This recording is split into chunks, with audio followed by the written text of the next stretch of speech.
Hello friends, welcome to the new episode of my channel. আমি অরিত্র। এখন এই ভিডিওর মধ্যে আমরা কথা বলবো হচ্ছে হাউসফুল 5 কে নিয়ে। তো হাউসফুল 5 অ্যাকচুয়ালি যেটা ওরা ট্রেলার লঞ্চেও বলেছিল যে দুটো এন্ডিং হবে ছবিটা, দুটো এন্ডিংয়ে দু রকম কিলার এবং বিভিন্ন হলে বিভিন্ন ভার্সন চলবে আর কি। এবং তারা বুকমাই শোতে কিন্তু এখন যখন টিকিট অ্যাডভান্স ওপেনিং হয়ে গেছে সেখানে কিন্তু অপশান দিচ্ছে যে হাউসফুল 5A, হাউসফুল 5B, দুটো অপশান আপনার কাছে আছে। আপনি যে অপশানটা দেখবেন সেই অনুযায়ী আপনি কিলারটা দেখতে পাবেন আর কি। তো এটা একটা ভালো প্রচেষ্টা, একটা নতুন মার্কেটিং টেকনিক। কিন্তু এটা তখনই ওয়ার্ক করবে যখন ছবিটা আর কি ভালো হবে ওভারঅল। কারণ এই ছবিটার রান টাইম কিন্তু বিশাল বড়, 2 ঘন্টা 45 মিনিট। দেখুন এটার যে জনরাটা ওভারঅল দাঁড়াচ্ছে সেটা হচ্ছে ক্রাইম কমেডি, ঠিক আছে। এবার ক্রাইম কমেডি পুরো ওয়ার্ল্ড ওয়াইড তুলে দেখে নিন, তামিল সিনেমা বানিয়েছে বা হলিউড বানিয়েছে বা যে কোনো ইন্ডাস্ট্রি যাই বানায়, ক্রাইম কমেডিতে ক্রাইমটা তো সিরিয়াস, সেটার সাথে যে কমেডিটা ব্লেন্ড করে সেটা হচ্ছে খুব সিচুয়েশনাল বা ডার্ক কমেডি। ধরুন সধু কাবাম বলে একটা তামিল ছবি আছে বিজয় সেতুপতি, খুব ভালো একটা ক্রাইম কমেডি ছবি। কিন্তু ক্রাইমের সাথে ক্রাইম কমেডি এই জনারের মধ্যে যে স্ল্যাপস্টিক কমেডি কোনোদিনও কম্বাইন করা হয়নি, তো সেটাও কিন্তু একটা এক্সপেরিমেন্টই করেছে ওরা। এবার স্ল্যাপস্টিক কমেডি প্রচণ্ড হাই পিচে একটা জিনিসটা হয়, আর ক্রাইম হচ্ছে একদম খুব সিরিয়াস রিয়েলিস্টিকে। এবার এই দুটোর মধ্যে এতটা গ্যাপ, সেটা কারণ ডার্ক কমেডি কি মানে রিয়েলিস্টিক জোনের মধ্যেই বিরাজমান, তো সেটা থেকে ক্রাইমে সুইচ করা টোনাল শিফটটা বোঝা যায় না।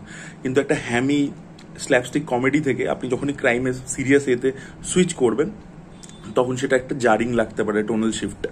দেখা যাক সেটা কি হয়, সেটাও একটা এক্সপেরিমেন্ট তারা করছে, দেখা যাক সেটা। But physical comedy slapstick comedy করাও কিন্তু খুব ডিফিকাল্ট, সেটা আমি মানছি, যেটা তারা বহুদিন ধরে ভালো ভালো অ্যাক্টার্সরা রয়েছে তারা করে এসছে।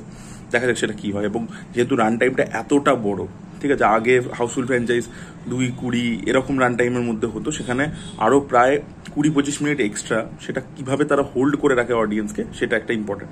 সেকেন্ড কথা হচ্ছে যে এন্ডিংটা খালি পাল্টালে হলো না, যে এন্ডিংয়ে এসে জাস্ট একটা এপিসোড চেঞ্জ হয়ে যাচ্ছে, সেই অনুযায়ী আগে থেকে মানে যে ক্লুজগুলো, যে আপনারও মনে হচ্ছে যে আচ্ছা এই কিলার হতে পারে বা এই কিলার হতে পারে, সেই যে ব্যাপারটা, সেটা আপনাকে দুটো ছবির ক্ষেত্রে যদি আপনি বিভিন্ন রকমের হিন্টস দিয়ে আসেন, বিভিন্ন রকমের আলাদা সিন থাকে, তাহলে গিয়ে এন্ডিংয়ে আর কি একটা, কারণ অডিয়েন্সকেও আপনাকে এঙ্গেজ করতে হবে যে দে উইল কিপ গেসিং।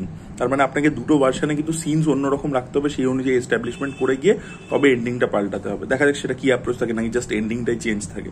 আচ্ছা, প্রথম কথা বলে রাখি, স্ট্র্যাটেজিটা আমার ভালোই লেগেছে, দেখা যাক সেটা কি হয়।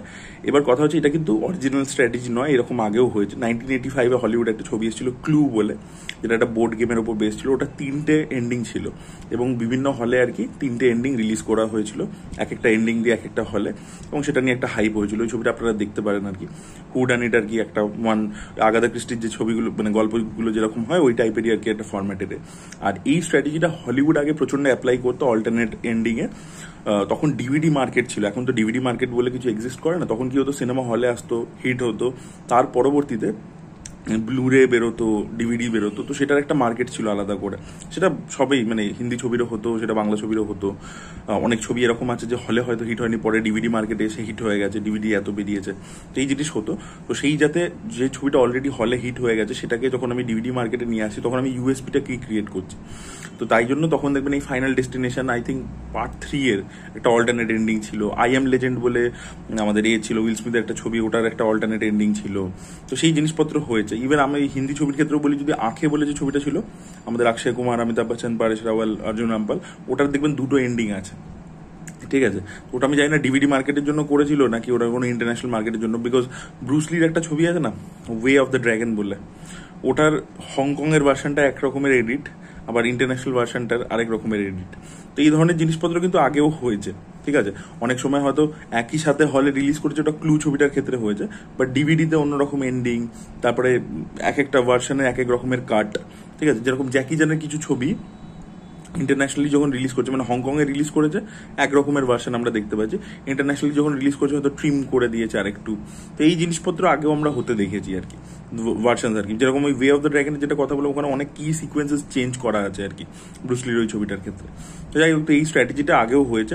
দেখবেন এই স্ট্র্যাটেজির এখন ওটিটি আর কি, ওটিটিতে যখন ছবি আছে তখন দেখবেন ওরা অ্যাপ্লাই করে, যে এটা এক্সটেন্ডেড কাট, এখানে 20 মিনিট অ্যাডিশনাল ফুটেজ আছে। যেমন পুষ্পা এটা করতে পেরেছিল, 20 মিনিট অ্যাডিশনাল ফুটেজ দিয়ে আবার করে হলে রিলিজ করেছিল।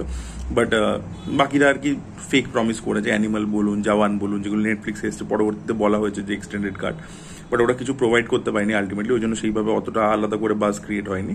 বাট এই জিনিসপত্র আগেও আর কি হয়েছে। তো তো দেখা যাক হাউসফুলের এই স্ট্র্যাটেজিটা কতটা ছবির ফেভারে ওয়ার্ক করে সেটাই দেখার মতো বিষয় হবে। কারণ ট্রেলারের যে রিয়াকশন সেটা কিন্তু খুব একটা যে এক্সট্রাঅর্ডিনারি সেটা কিন্তু নয়, বেশিরভাগ লোকের কিন্তু আনফানি লেগেছে ট্রেলারটা আর কি। সেটাই বলার ছিল। আপনাদের কি মতামত পুরো বিষয়টাকে নিয়ে, এই মার্কেটিং স্ট্র্যাটেজিটাকে নিয়ে কতটা ভালো তারা পুল অফ করতে পারবে, আপনাদের কি মনে হয় অবশ্যই কমেন্টে জানাবেন। এই ভিডিওটা ভালো লেগে থাকলে লাইক করুন, শেয়ার করুন, চ্যানেলকে সাবস্ক্রাইব করতে ভুলবেন না। Bye bye.